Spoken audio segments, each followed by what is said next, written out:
கண்களை கலங்க வைக்கும் கர்பலா போர். இது இரத்தத்தால் எழுதப்பட்ட சரித்திரம். அஸ்ஸலாமு அலைக்கும் வரஹ்மத்துல்லாஹி வபரகாத்துஹு. நாமெல்லாம் புனிதம் நிறைந்த முஹர்ரமுடைய மாதத்தில் இருக்கிறோம். அல்ஹம்துலில்லாஹ். முஹர்ரமுடைய மாதம் என்று சொன்னாலே ஹிஜ்ரி 61ஆம் ஆண்டு முஹர்ரம் 10ஆம் பிறை என்று நடைபெற்ற வரலாற்றிலேயே மறக்க முடியாத நபி ஸல்லல்லாஹு அலைஹி வஸல்லம் அவர்களின் திருப்பேரரான ஹஜ்ரத் ஹுசைன் ரலியல்லாஹு அன்ஹு அவர்கள் ஷஹீதாக்கப்பட்ட அந்த கண்களை கலங்க வைக்கும் நிகழ்வுதான் கண்களுக்கு முன்னால் வந்து செல்கிறது. ஹுசைன் ரலியல்லாஹு அன்ஹு அவர்கள் ஏன் ஷஹீதாக்கப்பட்டார்கள்? கர்பலா போர் எதற்காக நடந்தது? இதற்கான பின்னணி காரணங்கள் என்ன என்பதை நாம் சுருக்கமான முறையிலே தெரிந்து கொள்வோம். கர்பலா போர் நடந்ததற்கான காரணத்தை நாம் அறிந்து கொள்ள வேண்டுமேயானால் ஹஜ்ரத் அலி ரலியல்லாஹு அன்ஹு அவர்களுடைய ஆட்சியின் முடிவு காலத்திற்கு நாம் செல்ல வேண்டும். ஹஜ்ரத் அலி ரலியல்லாஹு அன்ஹு அவர்கள் வஃபாத்திற்கு பின்னால் சில மக்கள் ஹசன் ரலியல்லாஹு அன்ஹு அவர்களை ஹலீஃபாவாக தேர்வு செய்கிறார்கள். சில மக்கள் முஆவியா ரலியல்லாஹு அன்ஹு அவர்களை தேர்வு செய்கிறார்கள். அதுவரைக்கும் இஸ்லாமிய வரலாற்றிலேயே ஒரே ஒரு ஹலீஃபா தான் மக்களை ஆட்சி செய்து வந்தார்கள். அலி ரலியல்லாஹு அன்ஹு அவர்களுடைய வஃபாத்திற்கு பின் தான் சிலர் ஹசன் ரலியல்லாஹு அன்ஹு அவர்களையும் சிலர் முஆவியா ரலியல்லாஹு அன்ஹு அவர்களையும் ஹலீஃபாவாக தேர்வு செய்கிறார்கள். இப்படி ரெண்டு ஹலீஃபாக்கள் இருந்தால் மக்கள் ரெண்டு பிரிவுகளாக பிரிந்து அவர்களுக்கு மத்தியிலே சண்டை சச்சரவுகள் ஏற்படும், உயிர் சேதங்கள் ஏற்படும் என்பதற்காக வேண்டி ஹஜ்ரத் ஹசன் ரலியல்லாஹு அவர்கள் தங்களுடைய ஆட்சி பொறுப்பை முஆவியா ரலியல்லாஹு அன்ஹு அவர்களுக்கு விட்டுத் தருகிறார்கள். நபி ஸல்லல்லாஹு அலைஹி வஸல்லம் அவர்கள் சொன்னார்கள், என்னுடைய உம்மத்திலே 30 ஆண்டு காலம் ஹிலாஃபத்துடைய ஆட்சி நடைபெறும் என்று சொன்னார்கள். அந்த கணக்கின்படி அபூபக்கர் சித்திக் ரலியல்லாஹு அன்ஹு அவருடைய ஆட்சியிலிருந்து நாம் கணக்கிட்டால் ஹசன் ரலியல்லாஹு அன்ஹு அவர்கள் ஆட்சி செய்த அந்த 6 மாத காலத்தோடு நபி ஸல்லல்லாஹு அலைஹி வஸல்லம் அவர்கள் குறிப்பிட்ட அந்த 30 ஆண்டு கால ஹிலாஃபத்துடைய ஆட்சி முடிவடைகிறது. அதற்கு பின் தான் முஆவியா ரலியல்லாஹு அன்ஹு அவர்கள் பொறுப்பேற்கிறார்கள். எனவேதான் முஆவியா ரலியல்லாஹு அன்ஹு அவர்களை நாம் கலீஃபா என்று சொல்ல மாட்டோம், அமீரே முஆவியா என்று தான் நாம் சொல்லுவோம்.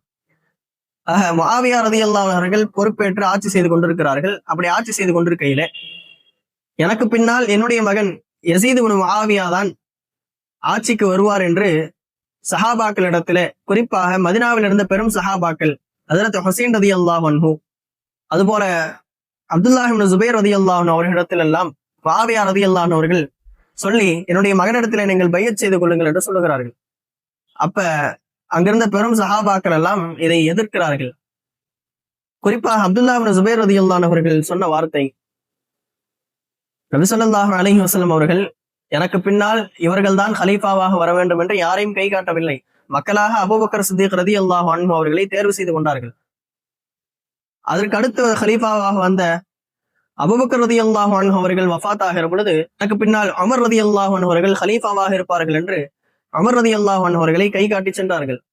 அபூபக்கர் சித்திக் ரலியல்லாஹு அன்ஹு அவர்களுக்கும் உமர் ரலியல்லாஹு அன்ஹு அவர்களுக்கும் மத்தியில எந்த விதமான ரத்த பந்த சொந்தமும் கிடையாது. அதே போன்று உமர் ரலியல்லாஹு அன்ஹு அவர்கள் வஃபாத் ஆகிற பொழுது ஒரு 6 நபர்களை கை காட்டி இந்த 6 நபர்களில் யாரேனும் ஒருவரை நீங்கள் ஹலீஃபாவாக தேர்வு செய்து கொள்ளுங்கள் என்று உமர் ரலியல்லாஹு அன்ஹு அவர்கள் சொன்னார்கள். இந்த 3 வழிமுறைகளில் ஏதேனும் ஒன்றைத்தான் நீங்கள் தேர்வு செய்ய வேண்டும். உங்களுக்கு பின்னால் நீங்கள் நேரடியாக உங்களுடைய மகனை அமீராக ஆக்கக்கூடாது என்பதாக அப்துல்லாஹ் இப்னு ஸுபைர் ரலியல்லாஹு அன்ஹு அவர்கள் சொல்லுகிறார்கள். முஆவியா ரலியல்லாஹு அன்ஹு அவருடைய ஆட்சி காலம் அப்படியே நடந்து வருகிறது. ஹிஜ்ரி 60 முஆவியா ரலியல்லாஹு அன்ஹு அவர்கள் வஃபாத் ஆகிறார்கள். அவர்களுக்கு பின்னால் அவருடைய மகன் யஸீத் இப்னு முஆவியா ரலியல்லாஹு அன்ஹு அவர்கள் அமீராக பொறுப்பேற்கிறார்கள். அமீராக பொறுப்பேற்ற பின்னால் மதீனாவில் இருந்த பெரும் சஹாபாக்கள் அப்துல்லாஹ் இப்னு ஸுபைர் ரலியல்லாஹு அன்ஹு ஹுசைன் ரலியல்லாஹு அன்ஹு இடத்திலே தன்னிடம் பைஅத் செய்து கொள்ளுமாறு யஸீத் இப்னு முஆவியா ரலியல்லாஹு அன்ஹு அவர்கள் கோரிக்கை வைக்கிறார்கள். ஆனால் அங்கிருந்த பெரும் சஹாபாக்கள் அதை மறுத்து விட்டார்கள். குறிப்பாக ஹுசைன் ரலியல்லாஹு அன்ஹு அவர்கள் யஸீத் இப்னு முஆவியா ரலியல்லாஹு அன்ஹு அவரிடத்திலே பைஅத் செய்வதற்கு மறுப்பு தெரிவித்து விட்டு மதீனாவிலிருந்து மக்காவிற்கு ஹிஜ்ரத் செய்து சென்று விட்டார்கள். அப்படி ஹுசைன் ரலியல்லாஹு அவர்கள் மக்காவில இருக்கிற பொழுது கூஃபாவில் இருந்த மக்கள் தொடர்ந்து ஹுசைன் ரலியல்லாஹு அன்ஹு அவர்களுக்கு கடிதங்களை எழுதி கொண்டே இருக்கிறார்கள். யஸீத் இப்னு முஆவியாவுடைய ஆட்சியில எங்களுக்கு திருப்தி இல்லை, நீங்கள் கூஃபாவிற்கு கிளம்பி வாருங்கள், உங்களுக்கு நாங்கள் ஆதரவு தருகிறோம், நீங்கள் அமீராக பொறுப்பேற்றுக் கொள்ளுங்கள் என்பதாக ஏறத்தாழ 12,000 கடிதங்கள் ஹுசைன் ரலியல்லாஹு அன்ஹு அவர்களுக்கு வருகிறது.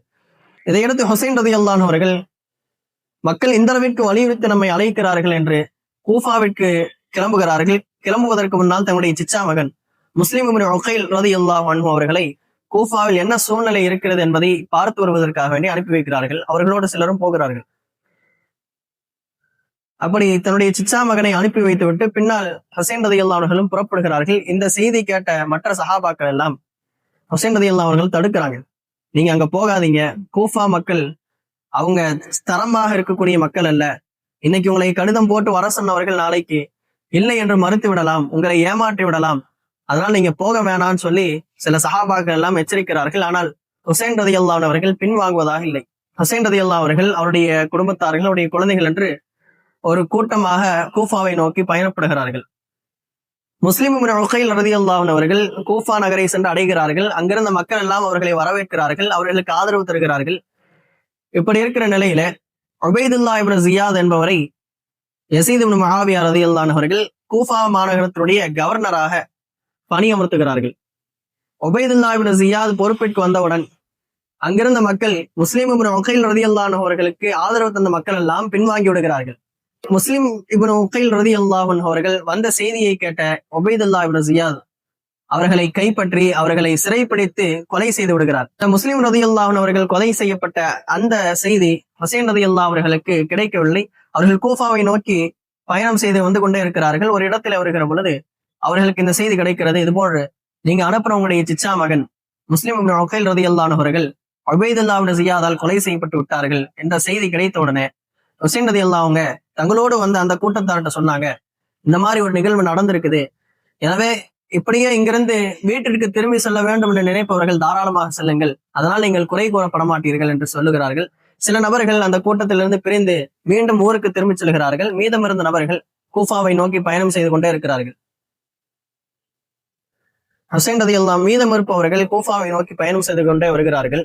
ஹுசைன் ரலியல்லாஹு அவர்களை கூஃபாவை நோக்கி வரவிடாமல் தடுப்பதற்காக வேண்டி ஹுர்ர் இப்னு யஸீத் என்பவருடைய தலைமையில ஒரு படை அனுப்பப்படுகிறது. ஆனால் ஹுசைன் ரலியல்லாஹு அவர்கள் தங்களுடைய பயணத்தை நிறுத்துவதாக இல்லை, அவர்கள் தொடர்ந்து வந்து கொண்டே இருக்கிறார்கள். ஒரு கட்டத்திலே கர்பலா என்கிற அந்த இடத்தை அடைகிறார்கள். அந்த இடத்திலே கூடாரம் அடித்து தங்குகிறார்கள். மறுநாள் காலையில எழுந்து பார்த்தால் உமர் இப்னு சஅத் என்பவருடைய தலைமையில ஒரு பெரும் கூட்டம், ஒரு பெரும் படை ஹுசைன் ரலியல்லாஹு அன்ஹு அவருடைய கூட்டத்தை சுற்றி வளைத்திருக்கிறது. ஏறத்தாழ ஹுசைன் ரலியல்லாஹு அவருடைய படையில வெறும் 72 நபர்கள் மட்டுமே இருந்தார்கள். எதிரி படையில 4000 நபர்கள் இருந்தார்கள். சூழல் இப்படி இருக்கையில முஹர்ரம் 10ஆம் நாள் காலை விடுகிறது. ஹுசைன் ரலியல்லாஹு அவர்கள் அங்கே உயிர் சேதங்கள் ஏற்படாமல் தடுப்பதற்காக வேண்டி எதிரி படை இடத்திலே சென்று சமரசம் பேசுகிறார்கள். ஆனால் உபைதுல்லாஹ் இப்னு ஜியாத் அந்த சமரசத்தை ஏற்பதற்கு தயாராக இல்லை. எனவே போர் நடக்கும் என்ற கட்டாயமான சூழல் ஏற்பட்டு விட்டது. போரும் துவங்குகிறது. இரு தரப்பினருக்கும் மத்தியில மிக கடுமையான சண்டை நடக்கிறது. எதிர்ப்படையிலே 4000 நபர்கள், ஹுசைன் ரலியல்லாஹு அன்ஹுடைய படையில வெறும் 72 நபர்கள். என்றாலும் கூட ஹுசைன் ரலியல்லாஹு அன்ஹுடைய படையில் இருந்தவர்கள் மிக வீரத்தோடு எதிர்த்து சண்டையிட்டுக் கொண்டிருக்கிறார்கள். ஒரு கட்டத்திலே ஹுசைன் ரலியல்லாஹு அன்ஹு அவர்களோடு வந்தவர்கள் எல்லாம் வஃபாத் ஆகிவிட்டார்கள். பெண்கள், குழந்தைகள் மட்டும் மீதம் இருக்கிறார்கள். ஹுசைன் ரலியல்லாஹு அன்ஹு அவர்களை கொலை செய்வதற்கு யாருக்கும் தைரியம் வரவில்லை. ஒரு கட்டத்திலே ஷிம்ர் இப்னு தில் ஜௌஷன் என்பவன் கூச்சலிடுகிறான். பல நபர்கள் சேர்ந்து ஹுசைன் ரலியல்லாஹு அவர்களை சுற்றி வளைத்து அவர்களை எல்லோரும் சேர்ந்து ஒரே நேரத்தில் தாக்குகிறார்கள். அவர்கள் தாக்கிய தாக்குதலிலே ஹுசைன் ரலியல்லாஹு அவர்கள் உணர்வற்றவர்களாக வாளை தரையிலே ஊன்றி கீழே சரிகிறார்கள். அவர்கள் திரும்ப எழுந்து நின்று விடுவார்களோ என்று எல்லோருக்கும் அச்சம். ஆனால் அப்படியே அதே நிலையிலேயே அவர்களுடைய உயிர் பிரிகிறது. அவர்கள் ஷஹீதாகிறார்கள். இன்னா லில்லாஹி வ இன்னா இலைஹி ராஜிஊன். ஹஜ்ரத் ஹுசைன் ரலியல்லாஹு அன்ஹு அவர்களுடைய உடலிலே 33 குத்துகள், 34 வெட்டுக்காயங்கள் இருந்தது. அதுல எந்த காயமும் அவருடைய உடலின் பின்பகுதியிலே இல்லை, எல்லா காயங்களும் உடலின் முன்பகுதியில் தான் இருந்தது. பிறகு ஹுசைன் ரலியல்லாஹு அன்ஹுடைய தலை துண்டிக்கப்படுகிறது. அவருடைய வம்சாவளியிலேயே அலியுல் அஸ்கர் ஸைனுல் ஆபிதீன் ரலியல்லாஹு அன்ஹு என்கிற ஹுசைன் ரலியல்லாஹுடைய அந்த ஒரு மகனார் மட்டுமே மிஞ்சி இருக்கிறார்கள். மீதமுள்ள பெண்கள், குழந்தைகள் எல்லாம் சிறைபிடிக்கப்பட்டு யஸீத் இப்னு முஆவியா ரலியல்லாஹு அன்ஹு கொண்டு செல்லப்படுகிறார்கள். ஹுசைன் ரலியல்லாஹுடைய தலையும் யஸீத் இப்னு முஆவியா ரலியல்லாஹு அன்ஹு முன்னால் வைக்கப்படுகிறது. அதை பார்த்து அவர்கள் கண்ணீர் விட்டு அழுததாகவும், நான் அங்கிருந்திருந்தால் ஹுசைன் ரலியல்லாஹு அன்ஹு அவர்களை கொலை செய்ய விட்டிருக்க மாட்டேன் என்று அவர்கள் சொன்னதாகவும், அவர்களுடைய குடும்பத்தார்களை கண்ணியம் செய்து மதினாவிற்கு அவர்கள் மீண்டும் அனுப்பி வைத்ததாகவும் சில ரிவாயத்துகளிலே குறிப்பிடப்படுகிறது. ஆக இந்த கர்பலா போர் நடந்ததனுடைய பின்னணி காரணம் இதுதான். ஹுசைன் ரலியல்லாஹு அன்ஹு அவர்களுக்கு கூஃபா மக்கள் கடிதம் போட்டு, நீங்கள் எங்களுக்கு ஆட்சியாளராக வர வேண்டும், யஸீத் இப்னு முஆவியா ரலியல்லாஹு அன்ஹுடைய ஆட்சியில் எங்களுக்கு திருப்தி இல்லை என்று அழைத்ததின் பேரிலே ஹுசைன் ரலியல்லாஹு அன்ஹு அவர்கள் வந்தார்கள். கூஃபாவிலிருந்து கடிதம் போட்டவர்கள் எல்லாம் பின்வாங்கி விட்டார்கள். அவர்கள் மட்டும் பின்வாங்காமல் இருந்திருந்தால் இப்படியான ஒரு கோர சம்பவம் நிகழ்ந்திருக்காது. இது வரலாற்றிலேயே இந்த நிகழ்வு என்பது ஒரு கருப்பு நிகழ்வாக கருதப்படுகிறது. எல்லாம் வல்ல இறைவன் ஹஜ்ரத் ஹுசைன் ரலியல்லாஹு அன்ஹு அவர்கள் செய்த, அவருடைய குடும்பத்தார்கள் செய்த தியாகங்களை அல்லாஹு தஆலா கபூல் செய்தருள்வானார்.